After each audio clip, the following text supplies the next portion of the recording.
Eh, baik, ya supaya kalian ini pemanasan dulu nih supaya nggak ngantuk nih ya. Siang-siang begini. Jadi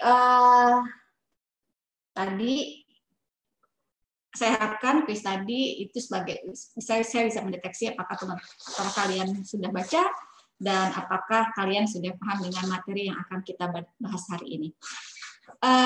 Baik, hari ini kita akan membahas mengenai banding saja ya. Banding saja, pertanyaan tadi juga sebetulnya hanya banding saja, tidak tiga-tiganya ya. Hanya banding saja dan nanti kelompok 2 yang akan menyampaikan.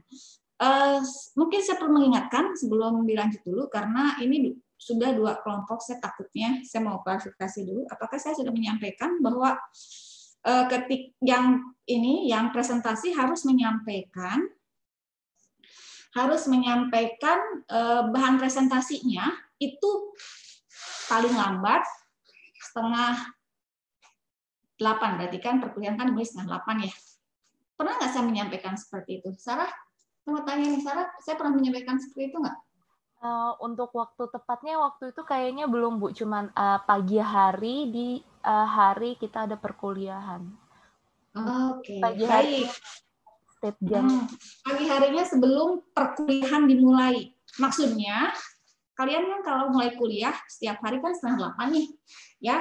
Jadi saya harapkan nanti kelompok-kelompok berikutnya itu menyampaikan bahan presentasinya paling lambat itu 7:30. Kalau bisa malahan ya lebih cepat lebih baik ya, apalagi kelompok-kelompok yang berikutnya kan punya waktu cukup banyak gitu ya. Oke, jadi saya klarifikasi lagi paling lambat 7:30. Ya, karena ini hanya kelas ini saja nih yang ini yang kedua kalinya yang menyampaikan bahan presentasinya di waktu yang saya inginkan, itu yang saya harapkan. Kalau di kelas yang sebelumnya, kelas yang 29 itu dia sebelum 7:30 memang sudah menyampaikan. Ya, seperti itu ya. Baik, silakan untuk kelompok 2 untuk mempersiapkan diri. Silakan di share screen.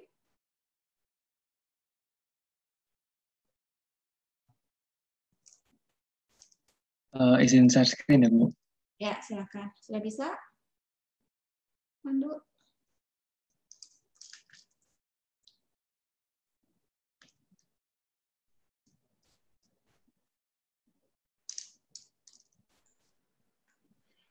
Izin memulai presentasi ya, Ibu. Ya, silakan. Selamat siang, Ibu Rina dan teman-teman semuanya.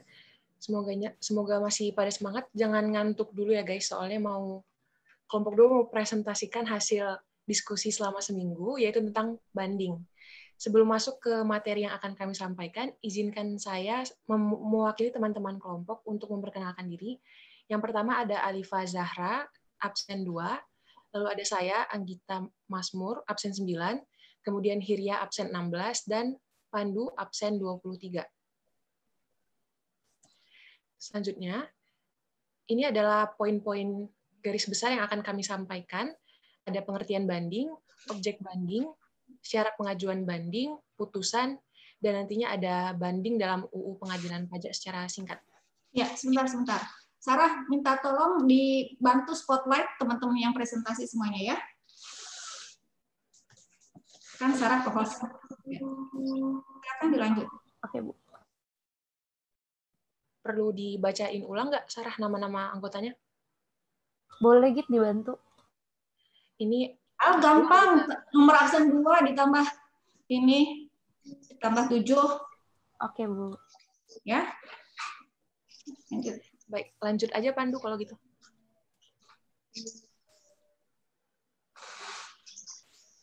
Next.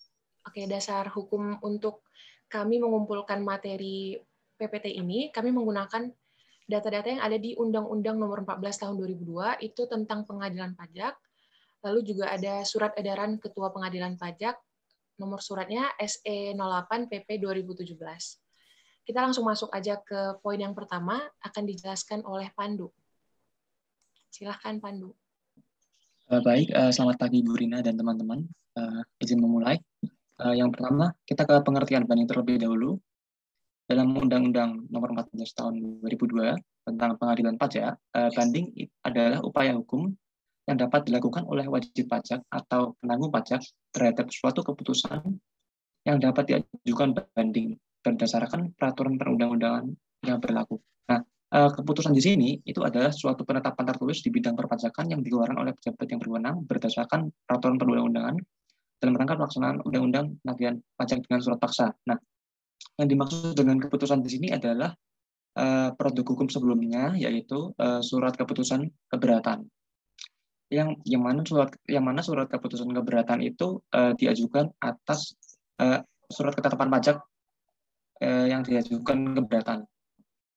Lalu selanjutnya dalam undang-undang ini terdapat beberapa pengertian, yaitu yang ini merupakan poin penting, yaitu surat uraian banding itu adalah surat terbanding kepada pengadilan pajak yang berisi jawaban atas alasan banding yang diajukan oleh pemohon banding. Lalu juga ada surat bantahan, yaitu surat dari pemohon banding atau penggugat kepada pengadilan pajak yang berisi bantahan atas surat uraian banding atau surat tanggapan. Untuk lebih jelasnya nanti akan digambarkan alurnya. Lalu selain itu juga ada surat tanggapan,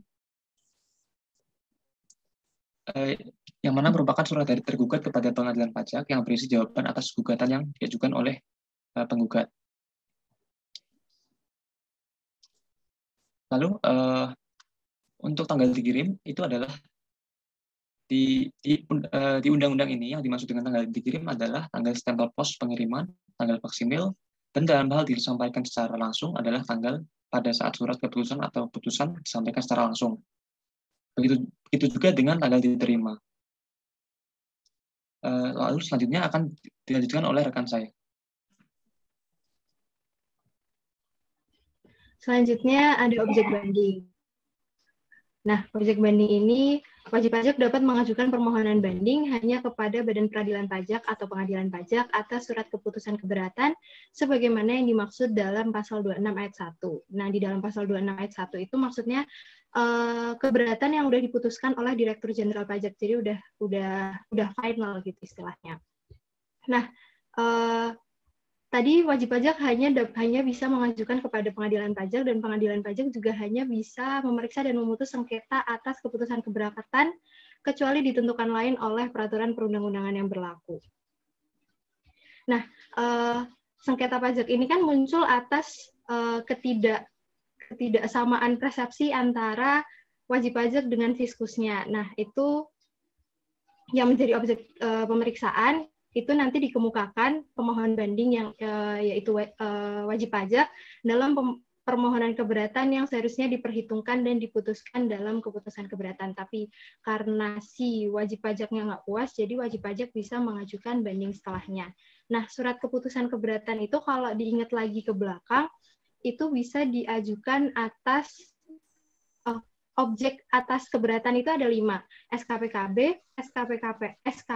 SKPN, SKPLB, SKPKBT, dan pemotongan pemungutan pihak ketiga. Jadi kalau saya mikirnya alurnya itu kayak banding itu diajukan atas surat keputusan keberatan yang sebelumnya berdasarkan pada SKPKB, SKPN, SKPLB, SKPKBT, dan atau pemotongan pihak ketiga.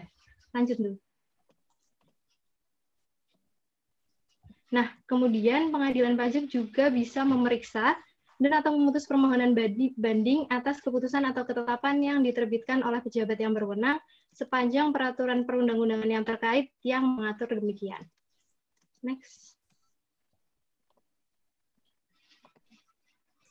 Selanjutnya akan dijelaskan oleh Gita.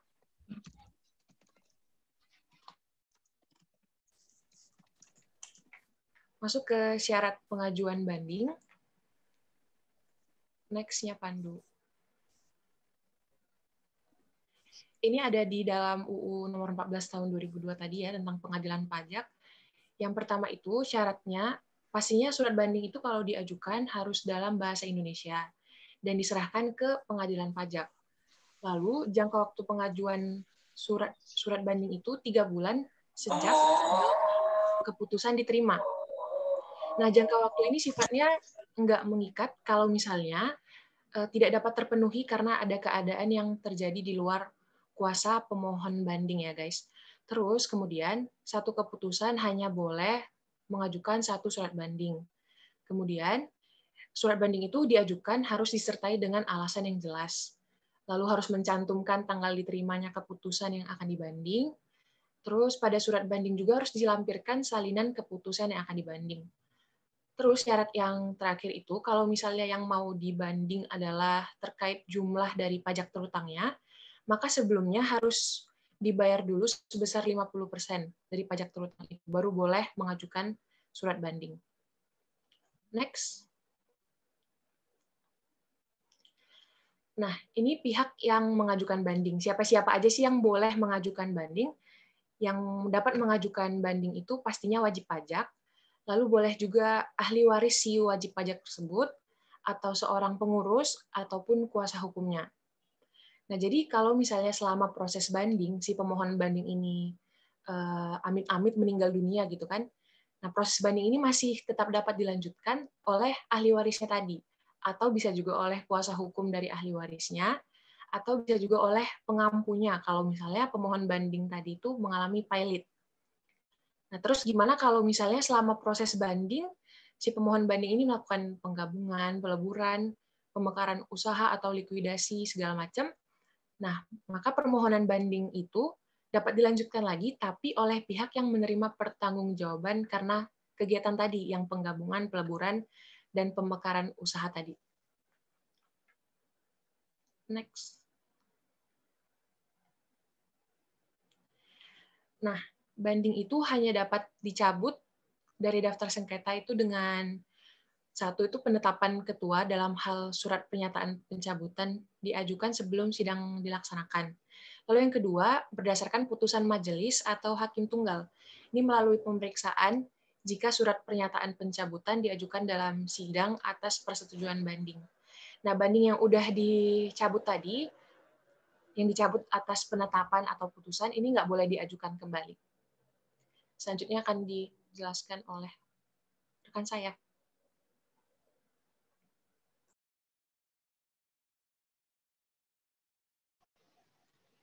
Kemudian saya akan mengajukan tentang putusan banding. Selanjutnya, nah, putusan banding adalah putusan Badan Pabean Pajak atas banding terhadap surat keputusan keberatan yang diajukan oleh wajib pajak.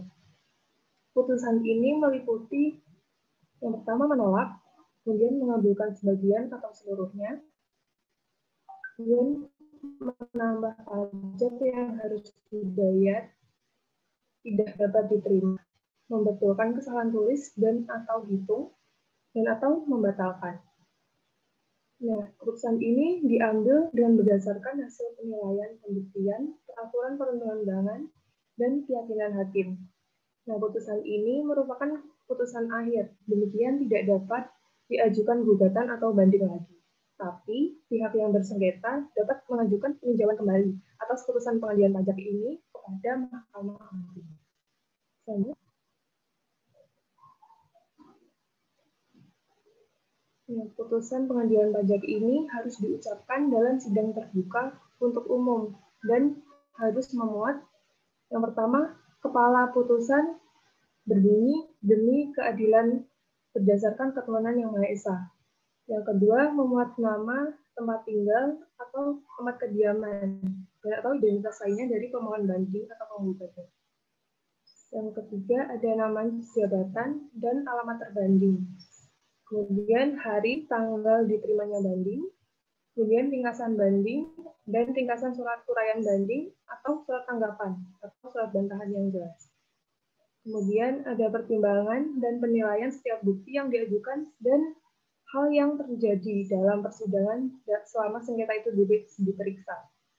Kemudian memuat pokok sengketa, alasan hukum yang menjadi dasar putusan, kemudian amar putusan tentang sengketa itu, dan yang terakhir ada hari, tanggal putusan, nama hakim yang pemutus, nama panitera, dan keterangan tentang hadir atau tidaknya para pihak. Nah, dalam hal salah satu dari ketentuan ini tidak terpenuhi, putusan tersebut tidak sah dan sengketanya akan disidang kembali. Untuk poin E, ringkasan banding dan surat terkait ini tidak dilakukan dalam hal putusan pengadilan pajak memutus dengan sidang acara cepat, yaitu terhadap sengketa pasal 66 ayat 1 huruf C, yaitu tidak dipenuhinya salah satu ketentuan, kemudian adanya salah hitung atau salah tulis dalam putusan pengadilan, kemudian yang berdasarkan pertimbangan hukum bukan merupakan wewenang pengadilan pajak, dan sengketa pajak tertentu yang akan dijelaskan selanjutnya. Lanjut.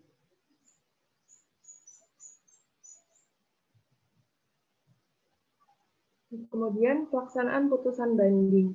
Ini dapat langsung dilaksanakan oleh pejabat yang berwenang dalam jangka waktu 30 hari sejak putusan diterima. Nah, dalam hal ini yang dimaksud dengan pejabat yang berwenang adalah Kepala KPP, tempat WP terdaftar, atau tempat PKP dikukuhkan.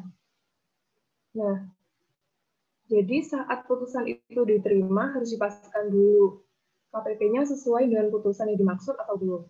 Semisal tidak sesuai, putusannya harus diteruskan kepada unit kerja atau pejabat lain yang berwenang dalam jangka waktu 3 hari kerja sejak putusan diterima. Kemudian dilakukan penelitian atas putusan tersebut, yang hasilnya akan dituang dalam LP2PP, atau Laporan Pelaksanaan Putusan Pengadilan Pajak. Nah, LP2PP ini sebagai dasar penerbitan SP2B, atau Surat Pelaksanaan Putusan Banding. Nah, di sini penelitian putusan banding ini mencakup mengenai keabsahan putusan dari adanya kemungkinan putusan yang tidak sah.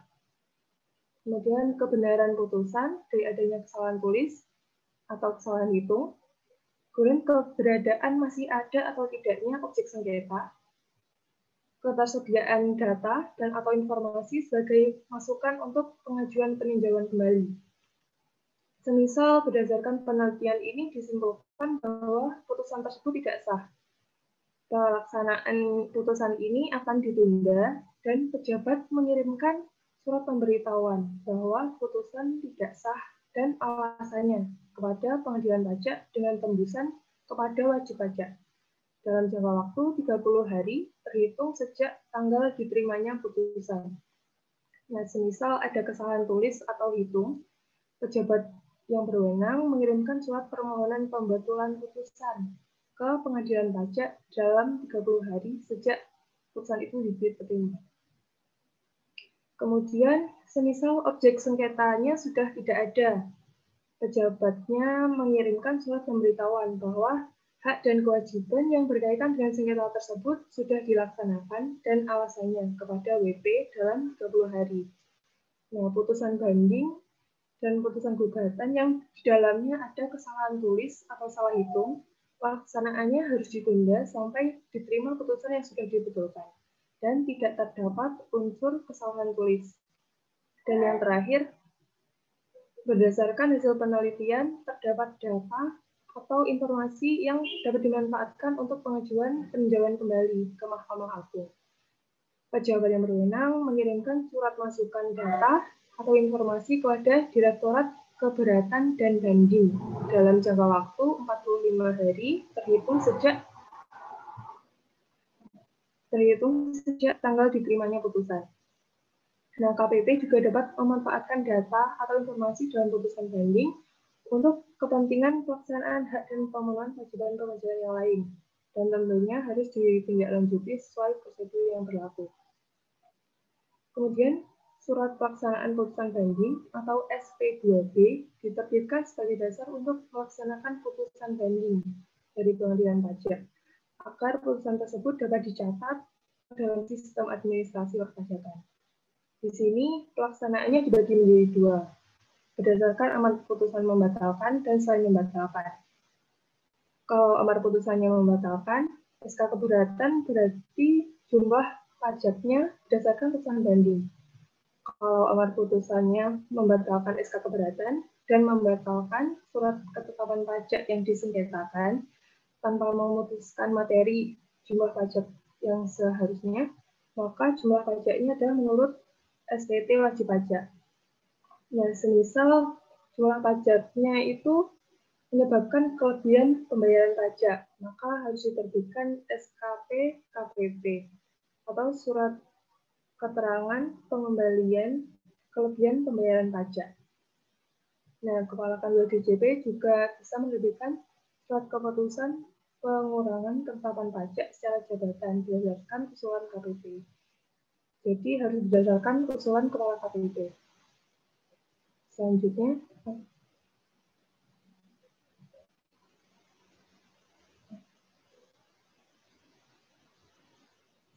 akan dijelaskan oleh Kanwil. Izin menyambung.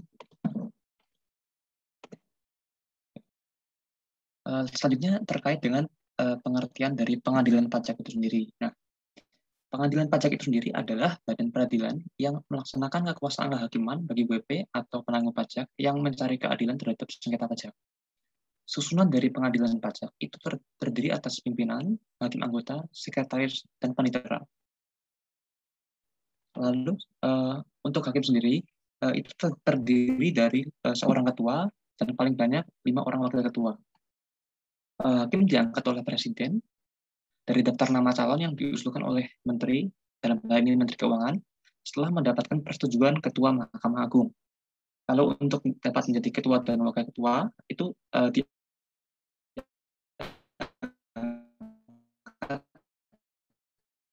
oleh presiden juga dari para hakim yang sebelumnya diusulkan. Setelah hakim ini tidak boleh menjadi hakim dalam pengadilan pajak ini tidak boleh menjadi pelaksana putusan pengadilan pajak, wali pengampu atau pejabat yang berkaitan dengan suatu sengketa pajak yang akan atau sedang diperiksa, nasihat hukum, konsultan pajak, akuntan publik atau pengusaha.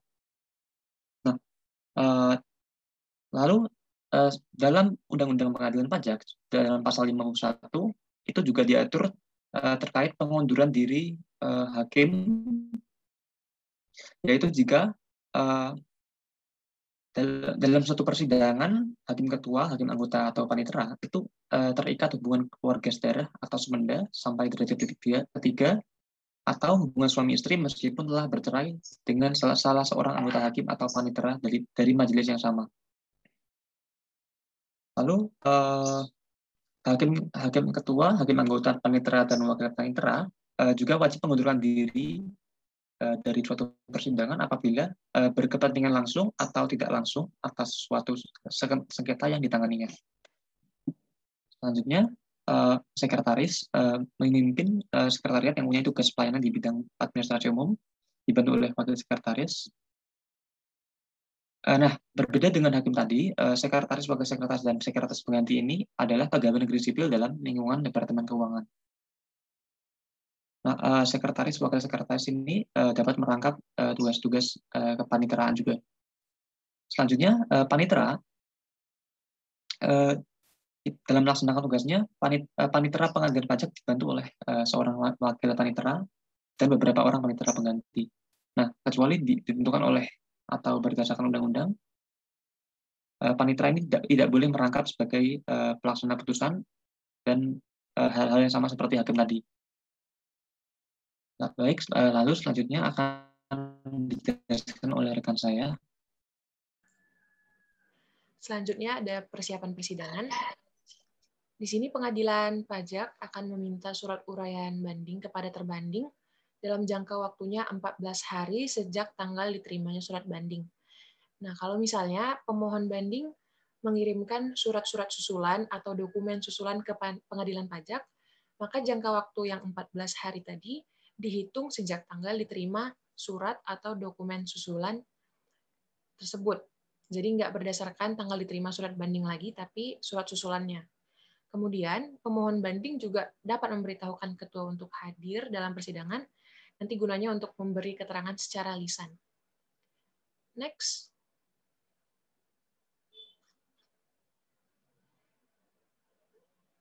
Nah, jadi nanti ketua akan menunjuk majelis untuk memeriksa dan memutus sengketa pajak. Majelis itu terdiri dari 3 orang hakim atau hakim tunggal. Kemudian nanti jika pemeriksaannya dilakukan oleh majelis, maka ketua akan memilih satu di antara majelis tadi, 3 orang hakim tadi, untuk menjadi hakim ketua untuk memimpin jalannya pemeriksaan. Nah, majelis ini akan bersidang pada hari yang ditentukan, dan sebelumnya harus memberitahukan dulu hari sidangnya itu kepada pihak yang bersengketa. Selanjutnya akan disampaikan oleh teman saya. Setelah persiapan sidang tadi, kemudian Pengadilan Pajak melakukan proses penyelesaian sengketa menggunakan pemeriksaan dengan acara biasa atau dengan acara cepat. Nah, yang pertama yang dibahas adalah pemeriksaan dengan acara biasa. Pemeriksaan ini dilakukan oleh hakim majelis yang terdiri dari hakim ketua, hakim anggota, dan penitera. Nah, dalam persidangan ini dihadiri juga terbanding dan pemohon banding atau kuasa hukumnya. Lanjut. Nah, ini adalah alur proses banding dengan acara biasa dari awal sampai akhir. Yang tadi disebutin Gita itu ada di garis merah, orange, sama kuning. Jadi yang pertama, alur yang pertama, pemohon banding atau wajib pajak itu mengajukan banding dalam jangka waktu 3 bulan sejak tanggal diterima keputusan yang dibanding. Tadi SK keberatannya, kecuali diatur lain dalam peraturan perundang-undangan perpajakan. Kemudian, geser ke kanan, itu nomor 2, itu ada selanjutnya Pengadilan Pajak meminta surat uraian banding kepada terbanding, yaitu bisa Direktorat Jenderal Pajak maupun Direktorat Jenderal Bea Cukai, dalam jangka waktu 14 hari sejak tanggal diterimanya surat banding. Kemudian ke garis yang orange, balik lagi ke Pengadilan Pajak, terbandingnya tadi menyerahkan surat banding dalam jangka waktu 3 bulan sejak tanggal dikirim permintaan surat uraian banding. Lanjut lagi kiri, Pengadilan Pajak mengirimkan salinan surat uraian banding kepada wajib pajak dalam jangka waktu 14 hari sejak tanggal diterima. Kemudian ke garis kuning, balik lagi ke Pengadilan Pajak. Itu wajib pajak menyerahkan surat bantahan kepada Pengadilan Pajak dalam jangka waktu 30 hari sejak tanggal diterimanya salinan surat uraian banding. Kemudian lanjut lagi ke kanan, itu nomor 6. Pengadilan Pajak meneruskan dengan mengirimkan salinan surat bantahan tadi kepada terbanding dalam jangka waktu 14 hari sejak tanggal diterimanya surat bantahan. Kalau misalnya di proses nomor 3 sama nomor 5, tadi di proses nomor 3 itu adalah terbanding mengirimkan surat uraian banding, kemudian proses nomor 5 adalah pemohon banding mengirimkan surat gugatan, surat bantahan, itu nggak ada dalam alurnya. Pengadilan Pajak bisa tetap melanjutkan pemeriksaan bandingnya. Kemudian lanjut ke nomor 7, ke bawah, itu ketua menunjuk majelis yang terdiri dari 3 orang tadi yang sudah saya sebutkan sebelumnya, yaitu hakim ketua, hakim anggota, dan panitera untuk memeriksa dan memutus sengketa pajak. Setelah ditunjuk, kemudian majelis bisa mulai bersidang dalam jangka waktu 6 bulan sejak tanggal diterimanya surat banding. Lanjut lagi ke kiri, itu ada putusan pemeriksaan dengan acara biasa atas banding diambil dalam jangka waktu 12 bulan sejak surat banding diterima. Turun lagi, itu nomor 11, ketika putusan sudah final, udah jadi nih putusannya, kemudian dikirim salinannya kepada pemohon banding dan terbandingnya. Itu dikirim oleh sekretaris dalam jangka waktu 30 hari sejak tanggal putusan Pengadilan Pajak diucapkan. Kemudian di pihak terbandingnya itu harus melaksanakan putusannya dalam jangka waktu 30 hari terhitung sejak tanggal diterimanya putusan. Kemudian ini kan di proses mulai bersidangnya itu ada proses lagi di dalamnya, yaitu proses pemeriksaan. Lanjut dulu. Nah, ini adalah 4 proses pemeriksaan dengan acara biasa. Yang pertama, hakim ketua akan membuka sidang dengan menyatakan terbuka untuk umum. Tadi udah dibilang sama Pandu kalau misalnya hakim-hakim ini ternyata memiliki kemungkinan dia tidak bisa bersikap transparan atau tidak memihak, maka hakim-hakim ini wajib mengundurkan diri. Kalau misalnya dia tidak mengundurkan diri, putusan atas bandingnya itu dianggap tidak sah. Kemudian lanjut, hakim melakukan penelitian identitas pemohon banding dan kuasa hukumnya. Selain itu, hakim juga melakukan pemeriksaan mengenai kelengkapan dan atau kejelasan bandingnya. Lanjut, hakim ketua menjelaskan masalah yang disengketakan kepada pihak yang bersengketa. majelis menanyakan kepada terbanding mengenai hal-hal yang dikemukakan pemohon banding dalam surat banding dan surat bantahan. Kalau misalnya tadi surat bantahannya disampaikan. Dan yang terakhir, atas permintaan salah satu pihak yang bersengketa atau karena jabatan, hakim ketua dapat memerintahkan saksi untuk hadir. Nah, saksi yang diminta hadir ini wajib ada di persidangan dan tidak dapat diwakilkan. Kalau misalnya si saksi ini tidak dapat hadir dengan alasan yang nggak jelas, pengadilan pajak bisa meminta bantuan polisi untuk mendatangkan saksi. Tapi kalau misalnya ternyata si saksi ini punya alasan yang jelas, alasan jelas itu yang dimaksud itu ternyata si saksinya ini udah terlalu tua, atau si saksinya ini sakit dan dia dilarang untuk berpergian, maka hakimnya nanti yang mendatangi tempat saksinya. Selanjutnya akan dijelaskan oleh Hirya mengenai proses banding dengan acara cepat. Kemudian proses banding dengan acara cepat ini berbeda dengan acara yang biasa. Nah, proses ini dilakukan oleh majelis atau hakim tunggal, serta dilakukan tanpa surat uraian banding atau surat tanggapan dan tanpa surat bantahan. Nah, di sini terdapat 4 kriteria terkait perkara yang diperiksa dengan acara cepat.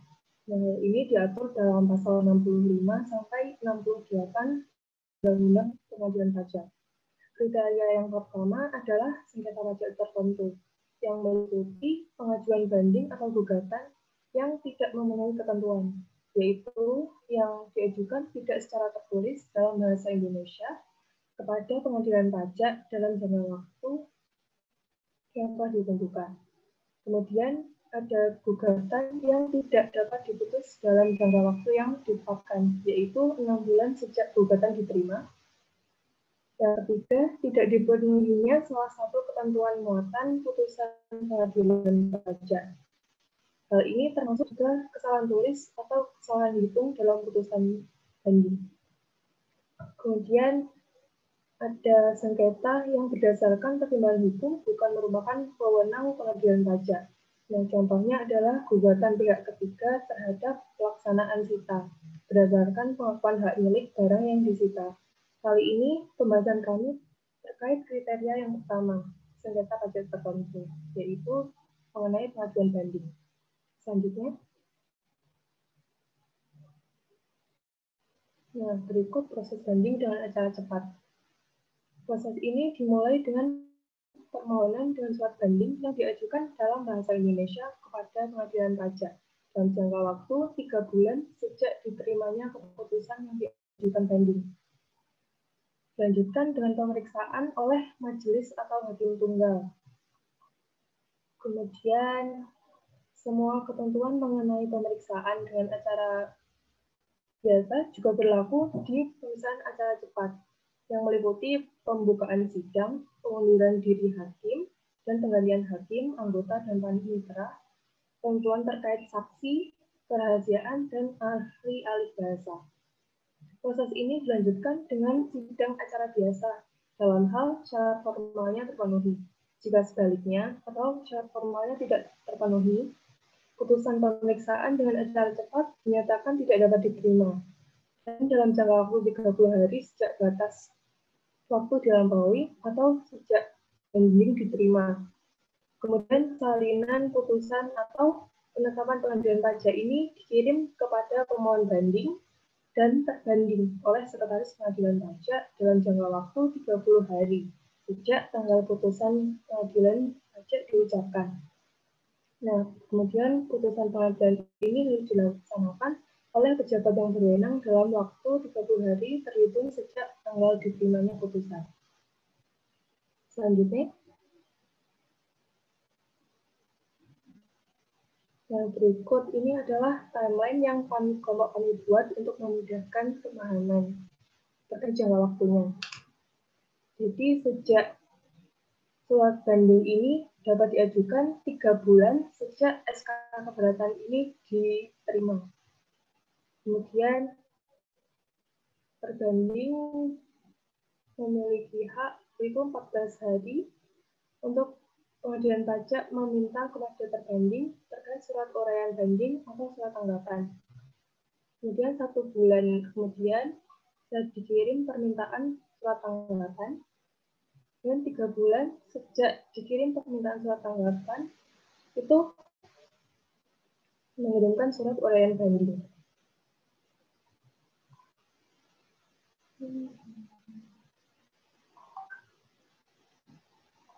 Selanjutnya bisa dilanjutkan oleh Sarah.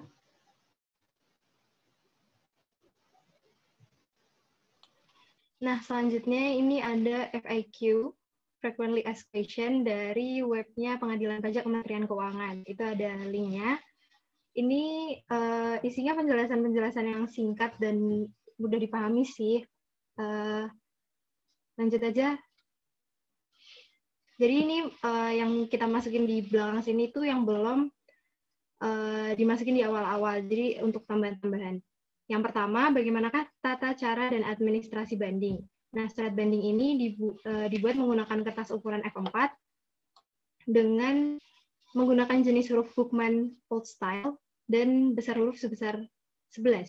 Kemudian contoh format surat banding dapat dilihat di surat edaran nomor SE 8/PP 2017 tentang perubahan atas surat Ketua Pengadilan Pajak nomor SE 002 PP 2015 tentang kelengkapan administrasi banding atau gugatan. Dan kelengkapan administrasi surat banding dapat dilihat di bagian ruang lingkup di SE yang sama. Nah, lanjut. Tadi kelengkapan administrasinya itu ada di bagian ruang lingkup nomor 1. Kemudian di format, contoh formatnya itu nggak cuma format surat banding yang pajak, tapi ada 5 lampiran. Yang pertama itu ada format daftar isian surat banding atau gugatan. Yang kedua, contoh format surat banding pajak, yaitu ini. Yang ketiga ada contoh format surat banding untuk bea cukai. Yang keempat, contoh format surat gugatan. Dan yang kelima, ada format surat pernyataan pencabutan banding dan atau gugatan. Di formatnya ini tuh juga di bagian bawah format seperti biasa juga ada petunjuk pengisiannya. Isinya yang pertama tadi ada pemohon itu harus mengisi data diri dan lain sebagainya, kemudian mengisi ketetapan, mengisi SK yang dibanding, kemudian mengisi pendapat dia seperti apa dan menjabarkannya di bagian koreksi bawah itu. Lanjut. Kemudian ini ada di bagian kesimpulan dan usulan permohonan banding. Lanjut lagi. Ini yang surat pernyataan pencabutan banding dan atau gugatan, sama seperti sebelumnya surat banding. Awalnya juga melampirkan data diri, apakah dia wajib pajak, kuasa hukum, atau pengurus dari wajib pajak badan. Lanjut. Kemudian bagaimanakah cara menyampaikan surat banding? Bisa dilakukan dengan diantar langsung, melalui loket penerimaan surat di pengadilan pajak atau dikirim melalui ekspedisi tercatat atau pos tercatat. Lanjut. Ini adalah hak-hak pemohon banding. Yang pertama, pemohon banding dapat melengkapi surat bandingnya untuk memenuhi ketentuan yang berlaku sepanjang masih dalam jangka waktu 3 bulan sejak diterimanya keputusan banding. Kemudian nomor 2, pemohon banding dapat memasukkan surat bantahan dalam jangka waktu 30 hari sejak tanggal terima salinan surat uraian banding. Yang ketiga, dapat hadir dalam persidangan guna memberikan keterangan lisan atau bukti-bukti yang diperlukan sepanjang memberitahukan kepada Ketua Pengadilan Pajak secara tertulis. Yang keempat, dapat hadir dalam sidang pembacaan putusan. Yang kelima, dapat didampingi atau diwakili oleh kuasa hukum yang telah terdaftar atau mendapat izin kuasa hukum dari Ketua Pengadilan Pajak. Dan yang terakhir, dapat meminta kepada majelis kehadiran saksi. Selanjutnya akan dijelaskan oleh Gita. Ini juga termasuk pertanyaan yang paling sering ditanyain terkait banding, yaitu pengecualian ya. Jadi yang pertama, pengajuan banding itu dalam jangka waktu 3 bulan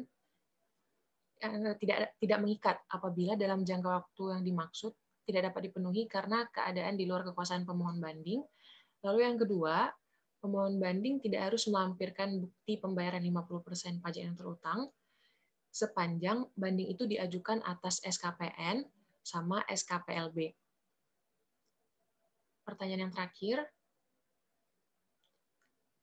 hal-hal yang perlu diketahui, itu yang pertama, pengadilan pajak nantinya kan akan meminta surat uraian banding kepada terbanding, jangka waktunya 14 hari sejak tanggal diterima surat banding lengkap.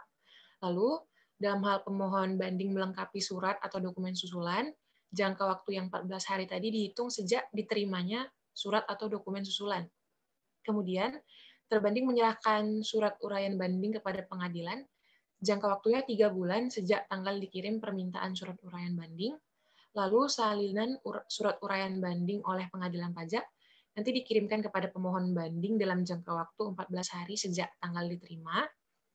Lalu pemohon banding memberikan tanggapan atau bantahan atas surat uraian banding yang diterimanya, jangka waktunya 1 bulan sejak tanggal dikirim permintaan surat bantahan. Lalu yang terakhir, meskipun terbanding atau pemohon banding tidak memenuhi ketentuan sebagaimana dimaksud di angka 3/5, nanti pengadilan pajak dapat tetap melanjutkan pemeriksaan banding. Selanjutnya contoh kasus akan disampaikan oleh Pandu.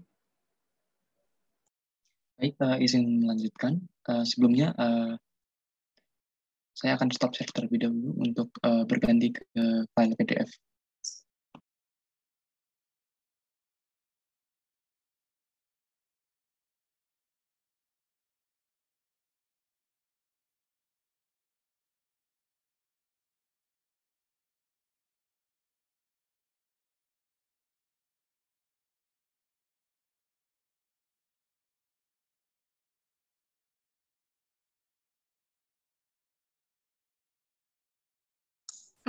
Untuk yang lain, kalau ada pertanyaan, silakan bisa sambil di chat ya.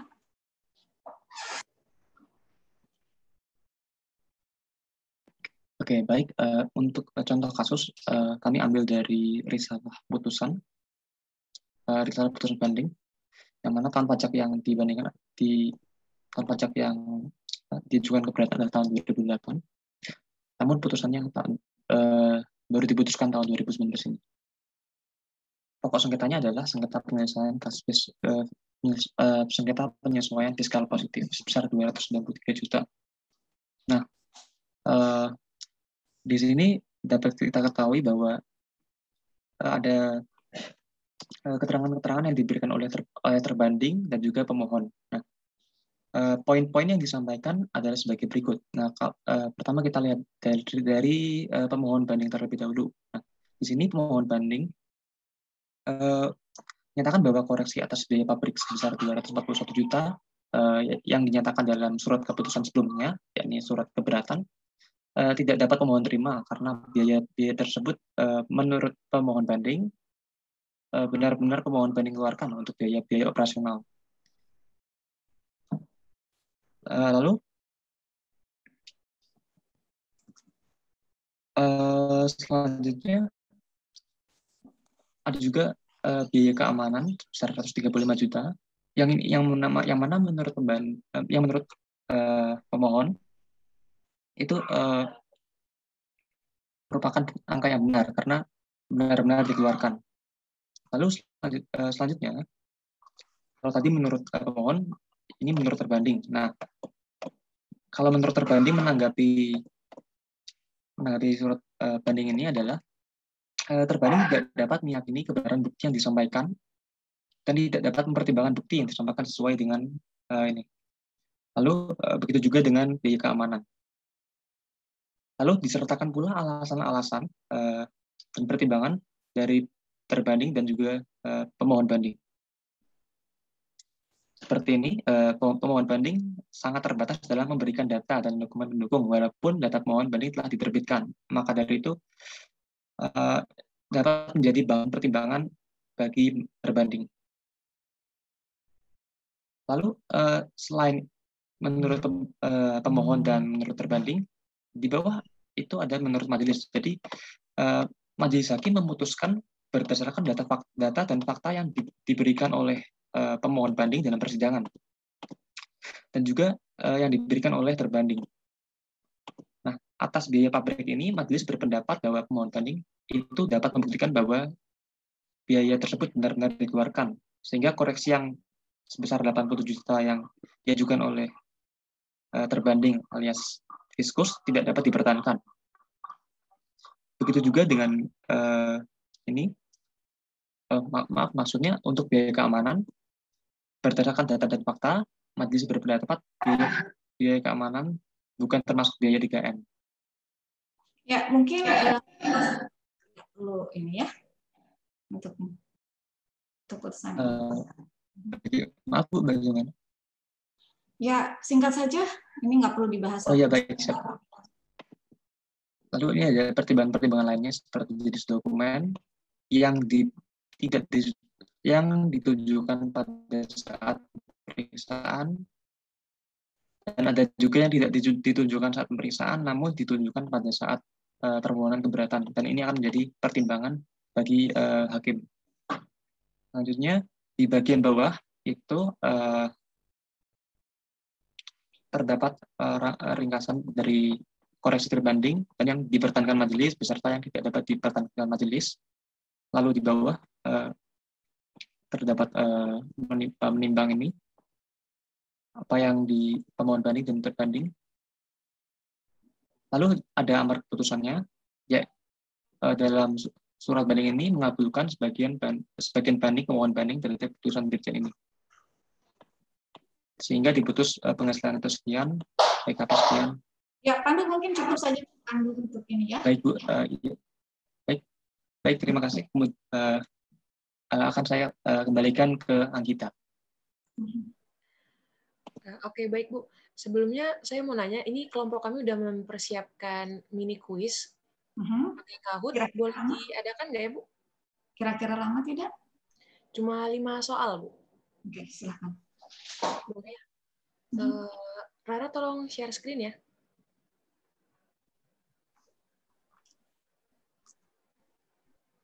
Ayo yang sempat tidur bangun dulu ya guys.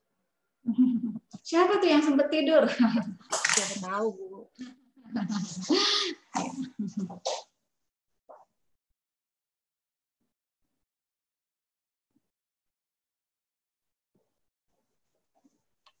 Apakah sudah terlihat? Ya, sedang kita. Ya. Silakan teman-teman join PIN-nya 616323. Ya, nanti hasilnya di-download ya. Nanti dikirim. Baik, Bu.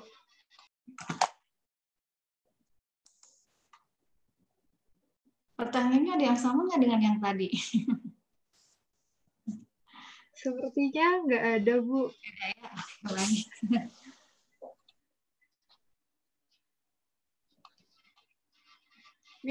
Bed. Pertama nih, Bed.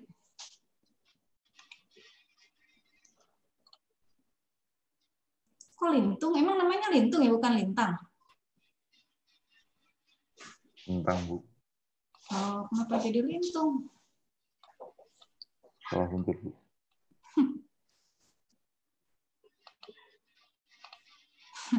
Luntang lantung dong.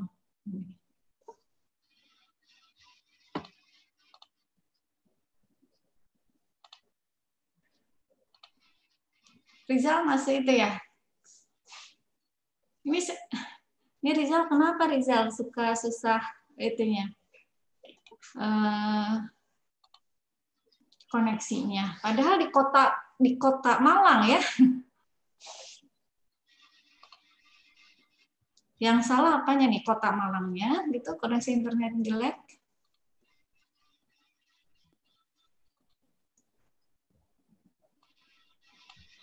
Baik, kita kasih waktu, ini sudah 16 orang. Kita kasih waktu 2 menit lagi ya. Kalau sudah 2 menit, kita mulai. Dana Desa, Rizky, Amplifika, Media, Kevin.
yang lain kenapa nih? Banyak banget nih yang belum join. Siapa yang belum join? Saya Bu, sebentar. Ini koneksi saya agak kurang bagus. Alvin Bu.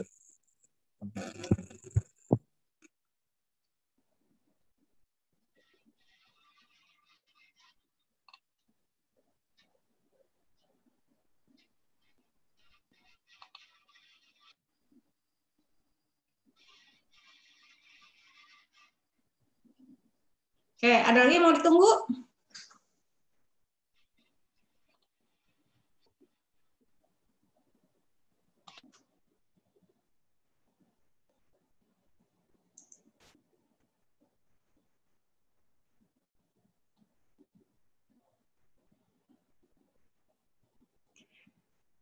Oke, baik Alifa, kita mulai saja ya. Oke, Bu. Mulai ya, teman-teman. Masing-masing soal waktunya 20 detik, ada 5 soal.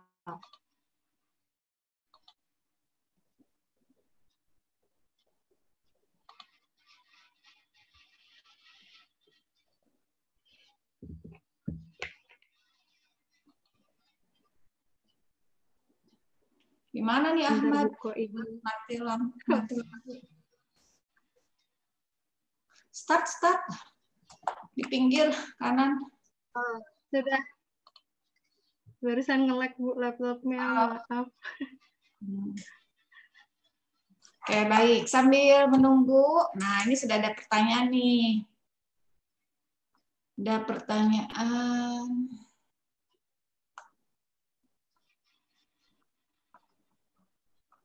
Wow. Oke.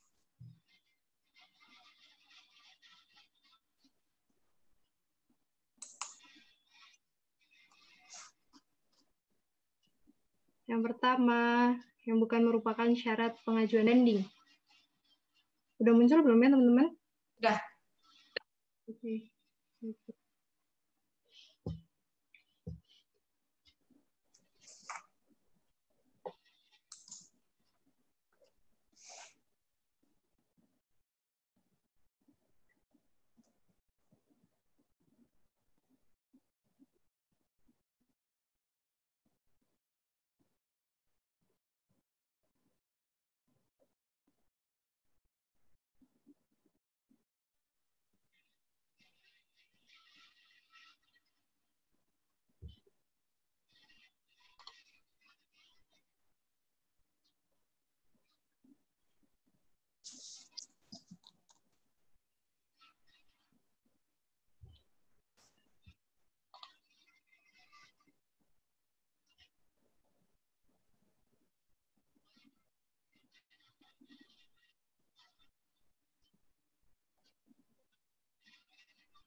Oke. Lanjut. Kita lanjut soal yang ketiga. Pihak terbanding menyerahkan surat banding dalam jangka waktu titik-titik sejak tanggal dikirim permintaan surat uraian banding. Kapan? 3 bulan, 30 hari, 14 hari, atau 7 hari.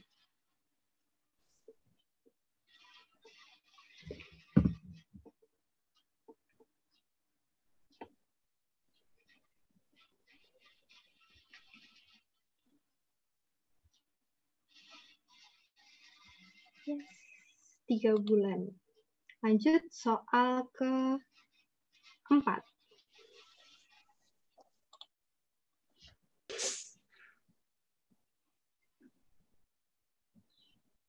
Putusan banding harus dilaksanakan dalam jangka waktu 3 bulan sejak putusan diterima. Benar atau salah?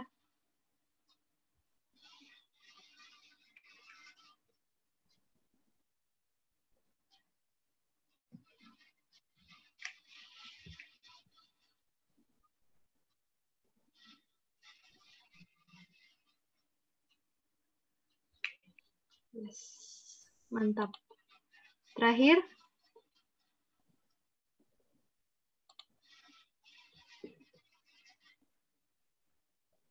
yang bukan merupakan bagian dari hakim majelis pada pemeriksaan dengan acara biasa adalah hakim ketua, hakim wakil ketua, hakim anggota, atau penitra.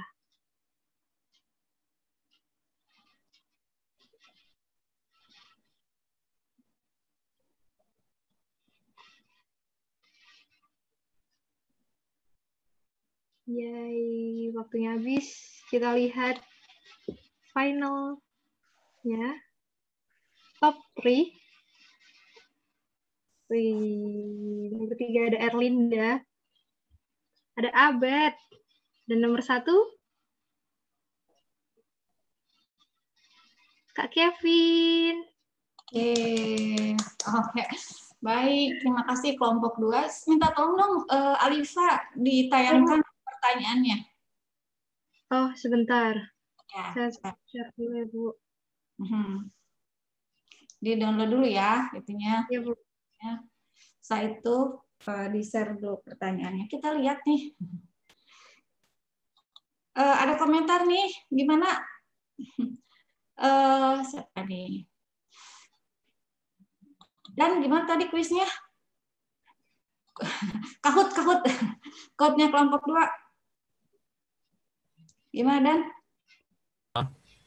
Sangat gampang? Seru. Ya. Seru gimana? pokoknya, Bu. Berarti bisa jawab semua nih? Betul 4, Bu. Oke, baik. Gimana? Sudah bisa ditayangkan? Sebentar, Bu. Oke, baik. Sambil Alifa menyiapkan pertanyaannya ya. Jadi pada hari ini kita membahas mengenai banding. Kalau berdasarkan RPS gitu ya, ada 3 yang kita bahas sebetulnya ya. 3 poin pokok, ada pengertian, kemudian objek, dan ada putusan. Saya rasa kelompok 2 sudah memberikan yang terbaiknya gitu ya. Saya senang dengan tampilan slide-nya, cukup baik gitu ya. Kemudian juga materinya juga ya, banyak informasi-informasi tambahan, tidak hanya sekedar yang harus disampaikan. Ya. Nah, mungkin ada yang mau cerita behind the scene bagaimana pembuatan atau persiapan untuk presentasi yang ini dari kelompok 2 mungkin mau cerita bagaimana proses. Siapa yang mau cerita? Silakan. Alifa, Hirya, Pandu, atau Anggita, silakan. Saya boleh, Bu. Izin. Oke, silakan. Gimana Anggita? Ini bercerita tentang keaktifan anggota kelompok atau gimana? Ya, bagaimana proses presentasi ya, untuk presentasi ini persiapannya. Jadi ini kayaknya udah agak lama ya kami bikin grupnya, Bu, di WA gitu kan, supaya gampang koordinasinya. Tapi baru mulai ngerjainnya itu malah minggu lalu doang gitu. Jadi agak mepet sebenarnya waktunya. Terus kayak kan ini kami nentuin dulu poin-poin apa aja yang perlu dibahas, dilihat dari RPS dulu gimana. Terus kami tambahin yang sekiranya apa yang bisa dimasukin gitu, yang kami temuin. Nah, terus cara kami nentuin siapa yang nyari materi yang mana itu pilih sendiri aja gitu, Bu. Jadi siapa yang paling cepat buka grup, dia yang paling duluan milih siapa yang apa yang mau diambil gitu materinya. Dalam materi ya. Iya, jadi ya harus cepat-cepat buka grup gitu, jangan lama-lama buka grupnya. Ya, Zahra. Oke. Baik, siapa yang bikin slide-nya? Alifa Zahra, Bu, yang bikin slide. Baik. Gimana Alifa, sudah bisa? Saya pengen ditayangkan lagi pertanyaan-pertanyaan tadi. Kahutnya. Ini internet saya kok tiba-tiba lemot di Kahutnya doang, Bu. Di Zoom-nya lancar, tapi dari tadi nggak bisa buka Kahutnya. Baik. Tadi sempat download nggak? Atau apalah, ada yang tahu pertanyaannya? Yang masih ingat? Bisa nggak sempat ini?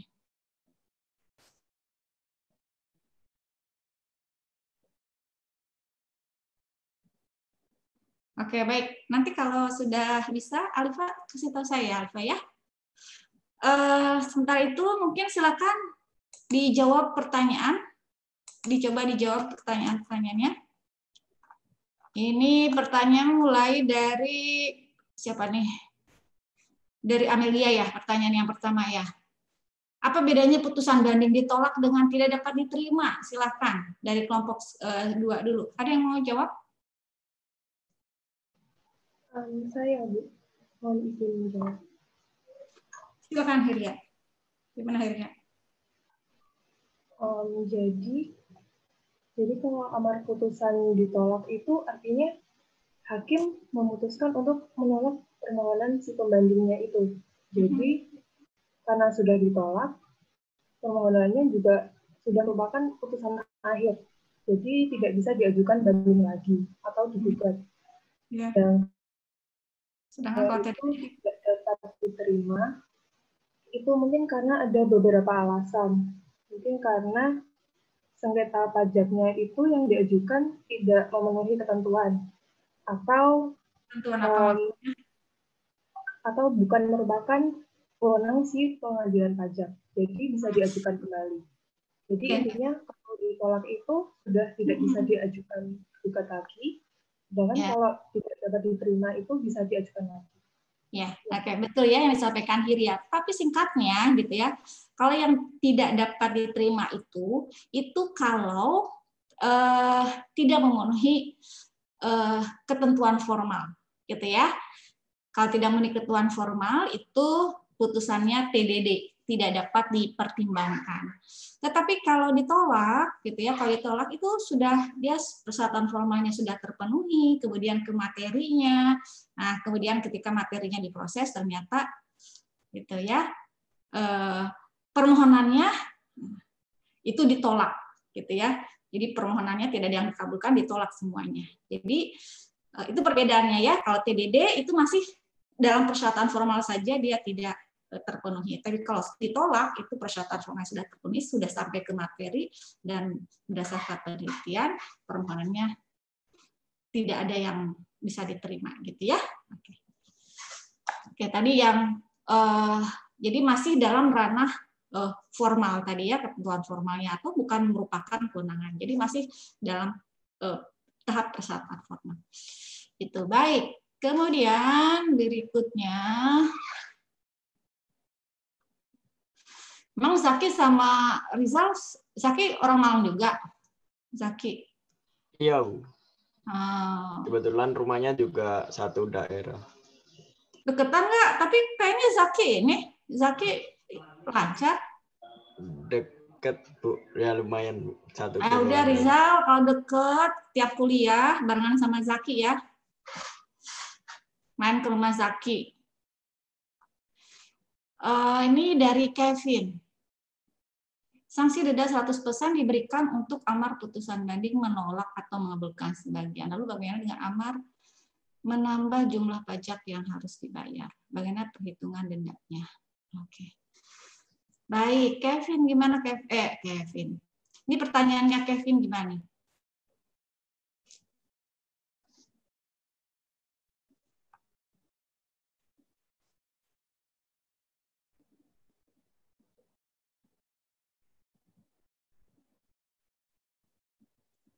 Dari kelompok 1, siapa yang akan mencoba menjawab?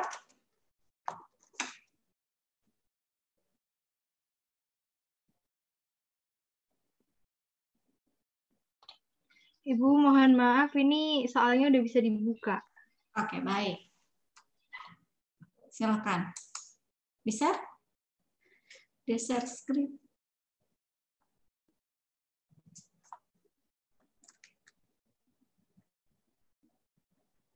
Apakah sudah terlihat?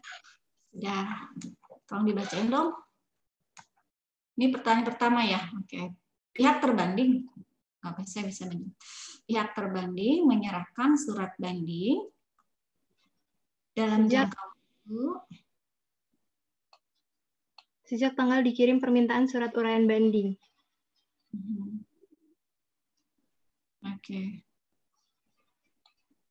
Oke, ini pihak terbanding. Oke. Ini terbanding, kalau terbanding itu siapa nih?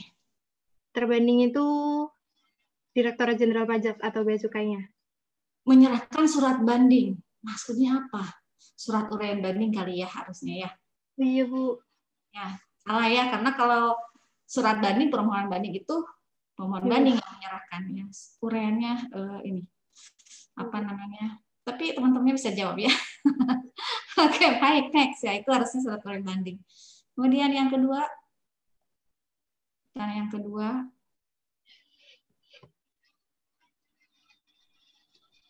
yang bukan merupakan syarat pengajuan banding adalah satu keputusan, satu banding. Ya, di yang jelas. Jangka waktu pengajuan 3 bulan setengah tanggal keputusan dikirim. Karena harusnya, oh ini yang bukan merupakan syarat pengajuan banding. Karena harusnya apa tuh? Harusnya 3 bulan sejak tanggal keputusan diterima, Ibu. Ya, diterima ya. Oke. Oke, baik. Berikutnya.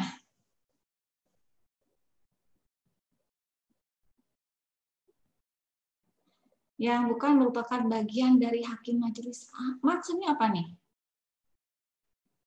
Kan tadi di pemeriksaan dengan acara biasa itu kan ada hakim majelis kan, Bu. Sementara kalau misalnya di pemeriksaan hakim dengan majelis atau majelis hakim sih? Balik ya, Bu.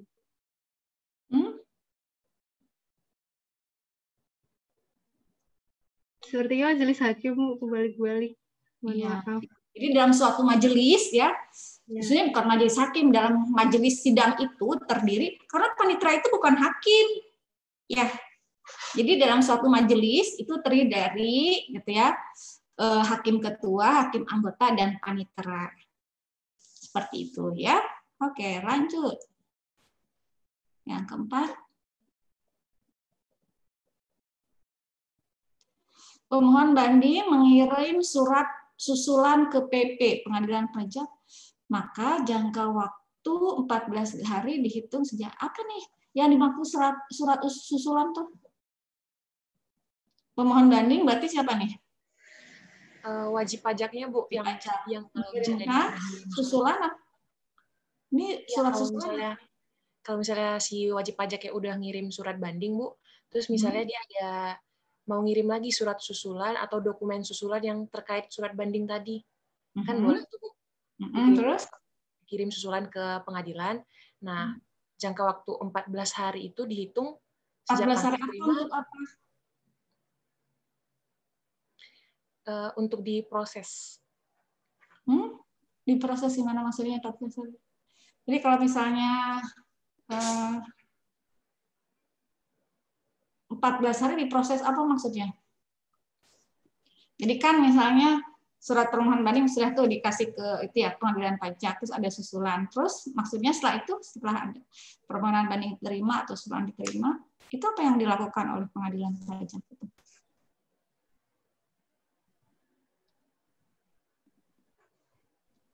Apa tuh?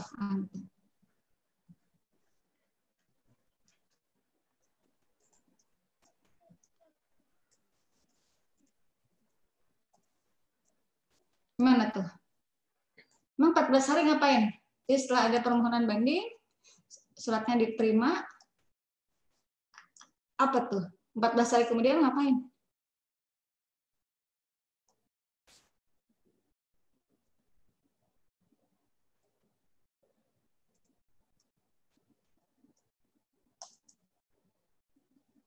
Gimana? Silakan dijelaskan maksudnya apa nih? Yang bikin soal ini siapa nih?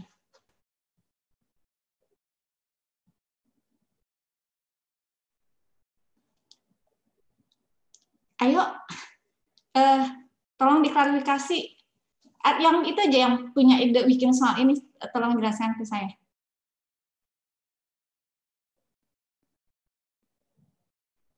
Ayo, siapa yang bikin? Ini, Bu, kan ini kalimatnya ada di UU, apa sih namanya? UU yang tentang pengadilan pajak tadi. Nah, itu tuh kalimatnya kalau misalnya si pemohon banding Pasal berapa? Pasal berapa? Kalau nggak salah pasal berapa ya? 40-an. Sebentar ya Ibu, saya lihat data.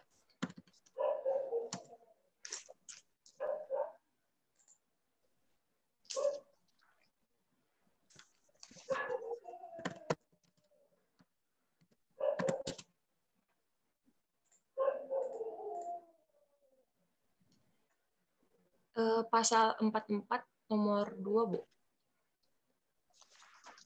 Iya. Oke. Ya, ini kaitannya dengan ini ya, dengan surat uraian banding ya. Ini sebetulnya saya paham hanya ini kalimatnya kurang lengkap ya. Maka jangka 14 hari itu apa? Oke. Senjata. Pemohon banding mengirimkan surat susulan ke pengadilan pajak, maka jangka 14 hari dihitung sejak tanggal diterima. Kok titik-titik? Itu nggak cukup, Bu, makanya jadi titik-titik. Jadi gimana? Lengkapnya gimana?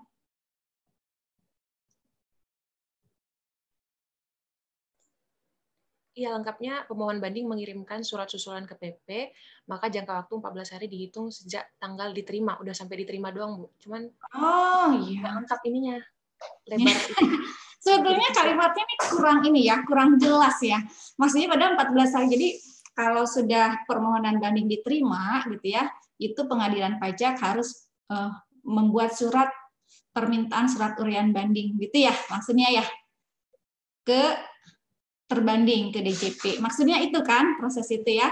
Nah, kalaupun misalnya ada susulan, bisa juga gitu ya. Bisa saja setelah permohonan banding, kemudian ada surat susulan. Nah, jangka waktu 14 harinya itu kapan surat uraian bandingnya itu dibuat gitu ya oleh pengadilan pajak. Nah, harusnya itu ya sejak surat susulan banding itu mulainya ya, bukan dari surat permohonan bandingnya kan. Maksudnya begitu kan, Anggita ya? Ya, ini kalimatnya kurang jelas. Nih, maka jangka 14 hari ngapain gitu ya? Maksudnya adalah itu. Pengadilan pajak harus buat surat uraian banding. Itu ya. Kurang lengkap ini. Berikutnya, Zahir.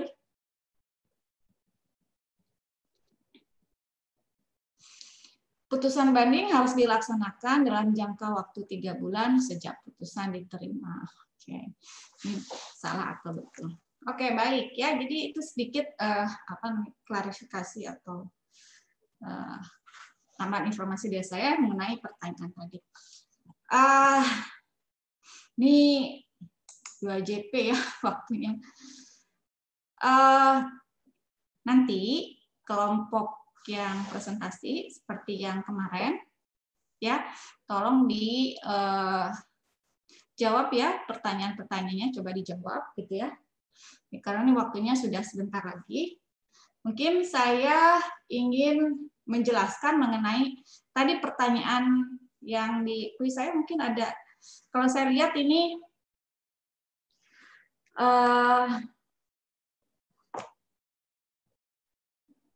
hampir separohnya lah ya. Apalagi untuk yang pertanyaan yang ketiga itu hanya yang cepat biasa memang sebetulnya tidak masuk di dalam materi ini ya, seharusnya nanti yang setelah UAS. Tapi kebetulan karena kelompok ini membahas gitu ya, maka saya masukkan. Seperti yang tadi saya sampaikan gitu ya, ini sebetulnya di dalam nanti minta tolong di share yang pas bagian ini, bagian persyaratan, Alifah atau siapa saja. Ya, jadi kalau di RPS kan mengenai pengertian, kalian sudah tahu apa sih pengertian banding itu, ya?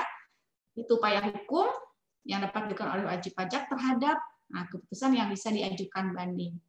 Nah, berarti berikutnya adalah apa yang bisa diajukan banding, yaitu merupakan objek banding itu apa? Hanya satu ya objek banding, hanya SK keberatan saja.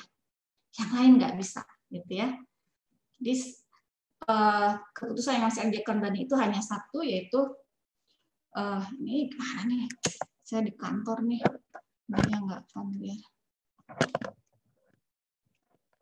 Ini harusnya diselotipin webcamnya. Jadi yang bisa diajukan banding hanya SK keberatan saja. Gimana Arifah, sudah belum? Atas siapa yang share screen? Atau harus share screen? Pandu lagi proses, Bu. Baik. Nah, kemudian apa persyaratan banding? Ya, nah tadi sekaligus juga ada di kuis saya, ya.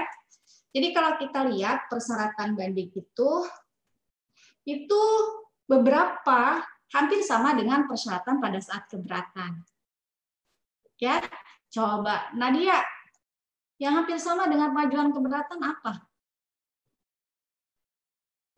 Halo Nadia. Gimana, Bu? Yang bisa diajukan persyaratan banding yang hampir sama. Jadi kalau kita lihat nih persyaratan banding keberatan banding itu ada yang sama, ada yang berbeda. Nah, saya minta Nadia untuk menyebutkan ya yang hampir sama gitu ya di dalam persyaratan banding dengan persyaratan keberatan. Apa yang hampir sama?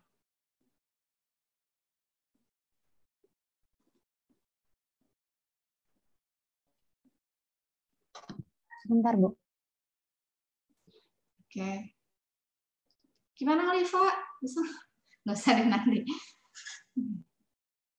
Apa yang sama? Atau yang lain mungkin? Yang sama dengan permohonan keberatan? Apa tuh di dalam persyaratan? Yang bahasa Indonesia, Bu.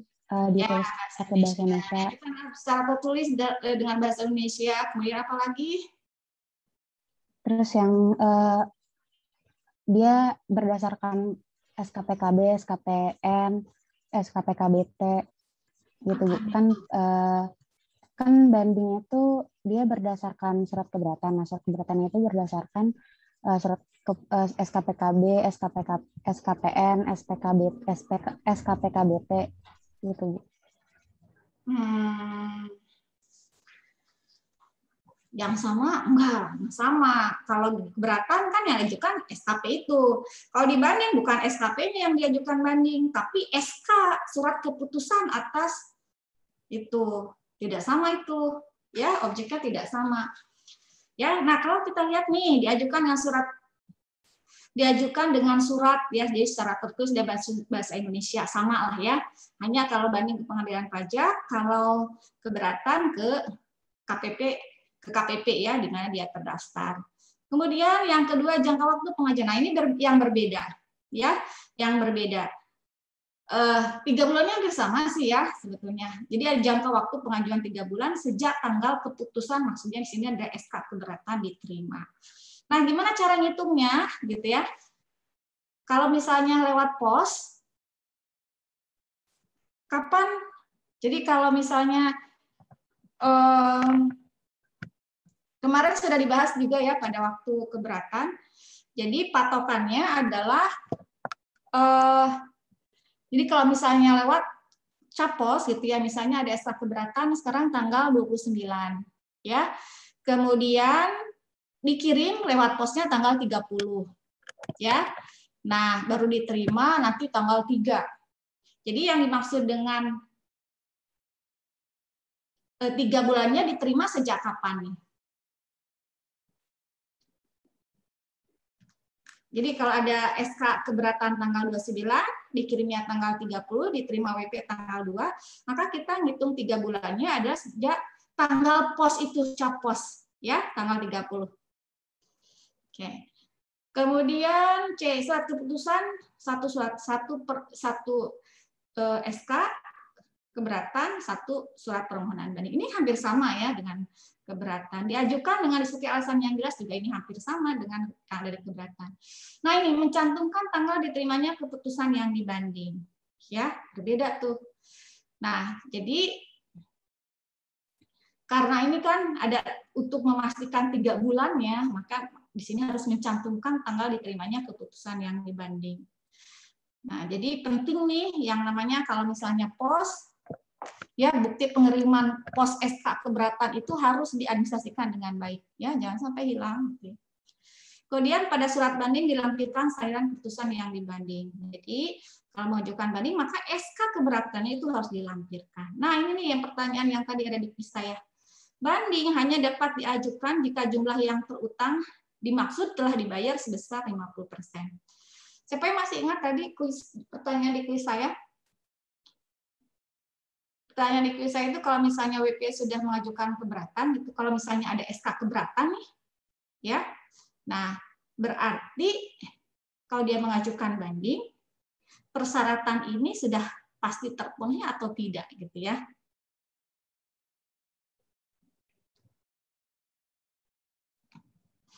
Gimana Lintang? Lintang mau menyampaikan? Nah, tidak, Bu. Ya, gimana Lintang? Tidak mau menyampaikan, Bu, tapi ya dari jawabannya sepertinya harus terpenuhi, Bu. Gimana?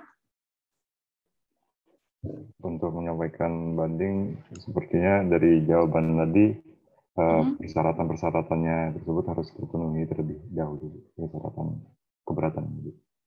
Bukan, jadi kalau misalnya nih, kalau misalnya WP mengajukan misalnya keberatan nih, ada SKPKB, SKPKB-nya 100 juta, kemudian dia setujunya hanya 30 juta. Berarti pada waktu dia mengajukan keberatan, dia harus bayar minimal 30 juta. Dia sudah bayar tuh Lintang 30 juta. Kemudian ternyata kan ditolak nih permohonan keberatannya. Kemudian dia mengajukan banding. Nah, pada saat dia mengajukan banding, ya dia tidak tidak melakukan penambahan pembayaran misalnya. Nah, kalau seperti itu bandingnya apakah sudah memenuhi yang poin G ini?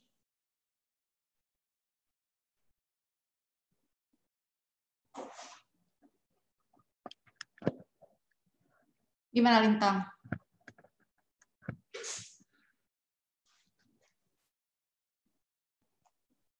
Maaf, Bu, bagaimana tadi kasusnya, Bu? Kasusnya saya sebentar. Mana nih? Saya angkat dulu ya.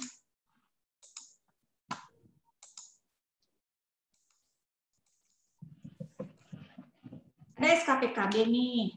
SKPKB 100 juta.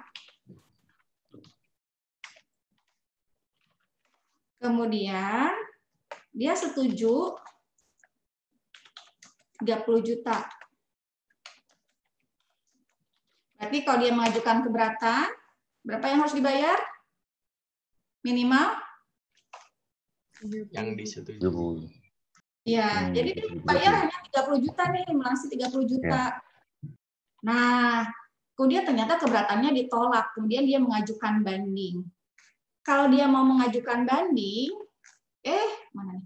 Kalau dia mau mengajukan banding, apakah dia perlu nambah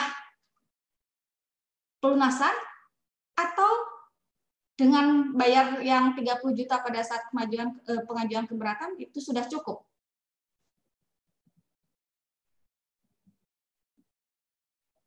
Yang lain silakan, ada yang berpendapat?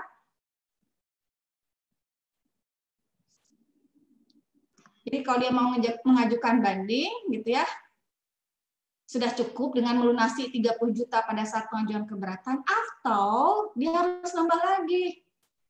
Misalnya gimana tuh? Kurang bukan, Bu? Kan harusnya 50% dari 100 juta bukan, ya?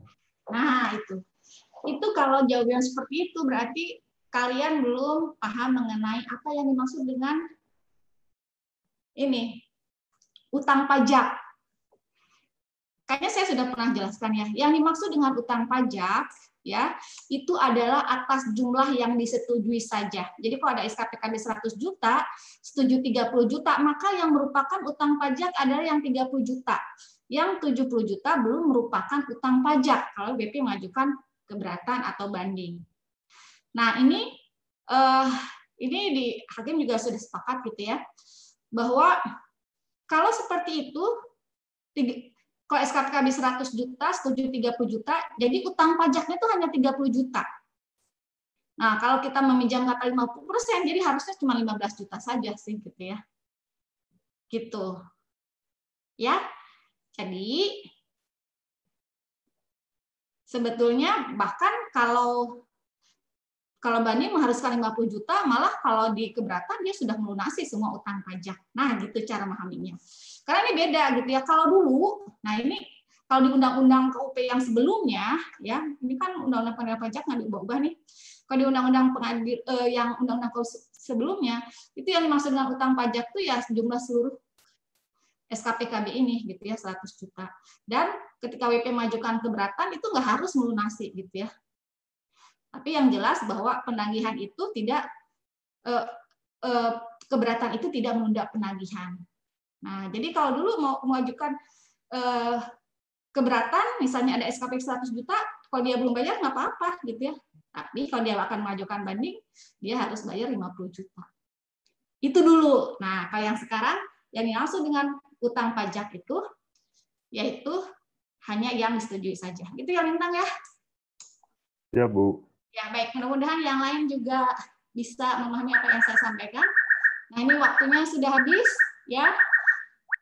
Baik, mungkin itu saja yang bisa saya sampaikan. Ya, sampai ketemu lagi minggu depan. Tolong kelompok yang ini untuk